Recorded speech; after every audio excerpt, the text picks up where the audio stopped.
Hi, welcome back to my channel. My name is Hannah, and if you're new around here, I'm a homeschool mom of 4, and I have just been sharing our homeschool journey and clean living tips, pretty much brand new to YouTube. And so if you find that you enjoy this video, give it a thumbs up. And if you'd like to see more of our homeschool journey, tips along that, and then healthy living tips, please subscribe below, and I would love to share with you more. So today's video is in collaboration, show and tell, with Abby from Rooted in Rest and Jessica at the Waldock Way, sharing reflections from this past year's school year. So this video is just going to be more reflective and sharing a little bit about our year and how I plan to kind of wrap up these last few weeks. So we live in the Midwest, and that means that at the end of April, when you have that first 80-degree day, and of course it does freeze again a few weeks later, we're ready to be outside.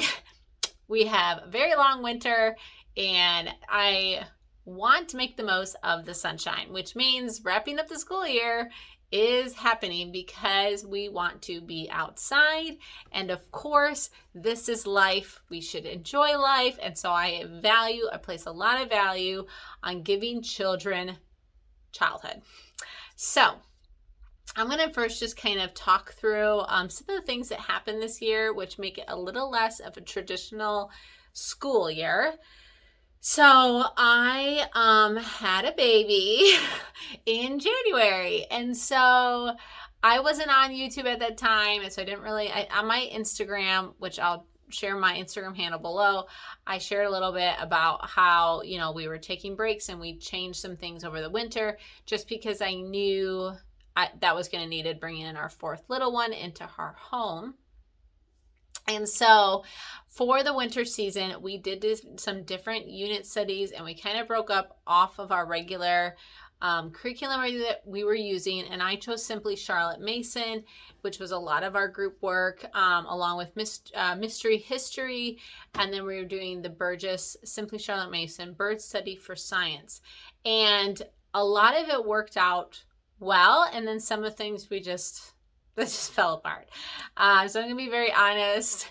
How it happened, how things worked out, where we're at, and how I'm going to end this.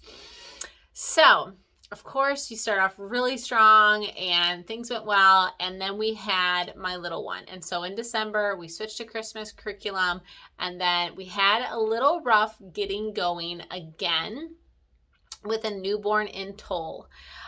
So I just really took the basic route. I focused on just enjoying a read aloud, doing our poetry reading, or we have an art study that we were doing.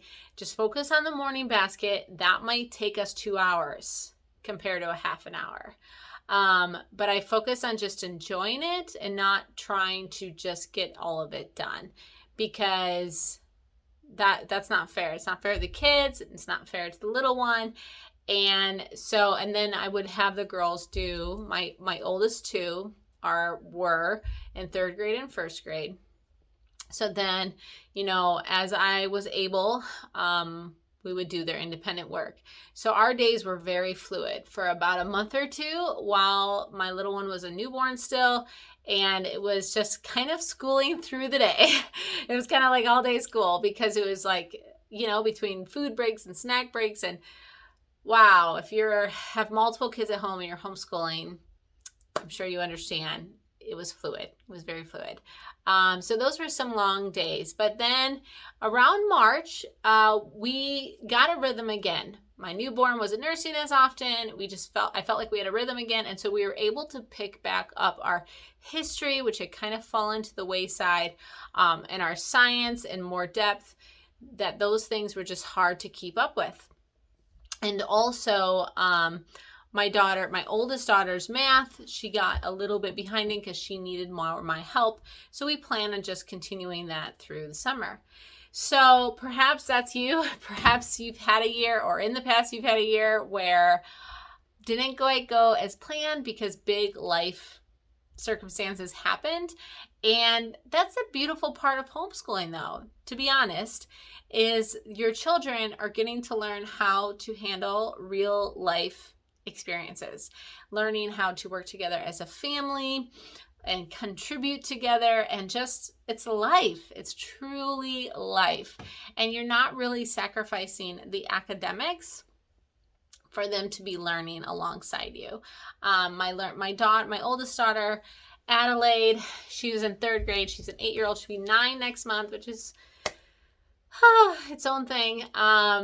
But she really was able to like learn how to make some breakfasts, learn how to make some snacks, contribute more. She learned how to freshen the bathroom. Like she took on a whole new lead of how to actually help and do little things that make such a big impact on me. That is school. In my opinion, that's home ec. That's learning to live life, which is school. Some people might call it unschooling, whatever, but we do more of a one-room schoolroom, classic Charlotte Mason style school. But for a few months there, it was fluid. So come March, we got back into our routine and we hit the ground running after having a few months of kind of whatever happened in the day. And we were able to really wrap up our birth study. It brought us so much interest and value. I feel like we learned a lot, and it was such a fun curriculum. And our history, we did not get as far as I had hoped last September. However, this is a nice thing about elementary school is we're just going to continue where we left off. So we just kind of finished up like the Egyptians, and we're just going to kind of wrap that up, and we'll pick up right where we left off come this fall. We won't be doing any history or a lot of our group studies through the summer, and I'll talk about that here in a minute. So as far as our other curriculums went, because it's like a morning basket kind of sprinkling, I really do feel like we learned a lot. I think we could do better next year enriching the enrichment studies, if that makes any sense. Doing some more extracurricular things around our poet or our musician or our artist or our handcrafts. We could do more, but we did what we could. And these videos that I've been watching already in this playlist, which I'll link below, it's really just reflective. And I think it's important that we remember we did what we could do. We did what we could do, and that's enough. And having that mindset and that heart of peace, because there's always next year to learn more, to add on something new. But we were together as a family. We really got to enjoy learning and enjoy school. And I think that's the most important thing. So what did independent look like for my girls? They're way ahead. They're girls. The girls, they love school. I mean, my son, he's 3. Maybe it'll look different for him. But they both are, they're in their readers. They're pretty much done, or they're ahead in grades. Same with their writing. They're both doing cursive at this time, which is what my goal was for my daughter that's 3rd grade. And so they're fine with that.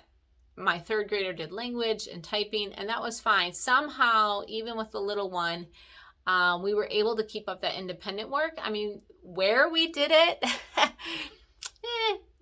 was on my bed, or it was on the couch, or it was in the basement or outside. I mean, where we do school is negotiable, but we did somehow get their independent work done. So math, which seems to be everyone that I talk to on Instagram or I watch YouTube or wherever, math seems to be the one that wants to just drag its head. And I love math, but for some reason, here we are. The good thing about math is it doesn't take long. And it's a subject, to be honest, that they shouldn't take a 3-month break on. So we will be doing a little bit of school through the summer. We don't do all year round schooling here. And we love the Midwest. So we will be at the beach every day for the next 2 or 3 months because we can, and then it's freezing cold the rest of the year. So that's important for us to have that summer break, but they can get a math lesson done in the morning and before they go out to play for the day. So they probably, I think my daughter, my 3rd grader, has 80% of it done. And then actually my 1st grader she has like 2 weeks left. So they will most likely start their 4th grade and their 2nd grade math, which I shared in my curriculum haul last week. So you can go check that out. I'll put the link below. But they'll probably just start the next math, just because I know math is something that kind of drags its feet. And so giving them a little head start on that is great. Yeah, so it was just a different year for us, and every year I think will be a little bit different because, of course, this coming fall I won't have a newborn, but I'll have a 1-year-old. And we'll have to figure out how to do that again. And I'll also have my son who's doing some pre-K and how that's going to look for us. But I feel that I've learned a lot. This was a year of growth as a mom, as a homeschool mom. I had some struggles and things that, I had to let go of things and just learn that it's not going to be 9 a.m., 10 a.m., 11 a.m., that with a large family, homeschooling, your day is going to be fluid. And I am such a scheduler, I've had to kind of let some of that go. Not so much where we lose our routine, because I value routine, but enough where it's not going to mess me up if we don't follow a certain timeline. And so I think that was an area of growth for me, which was really helpful. Just knowing that, it's the most important thing is learning, and that at the end of the day, you did what you could do, and that's enough. So hopefully this video was encouraging. I can't wait to check out all the other videos on this playlist. It's just encouraging to hear from other moms and reflect. So I would love to hear in the comments below how you feel and you're wrapping up of your school year. And hopefully you just have a peace with everything that happened and you're looking forward to a little break if you're taking one, or if you're going right into your next year, more power to you.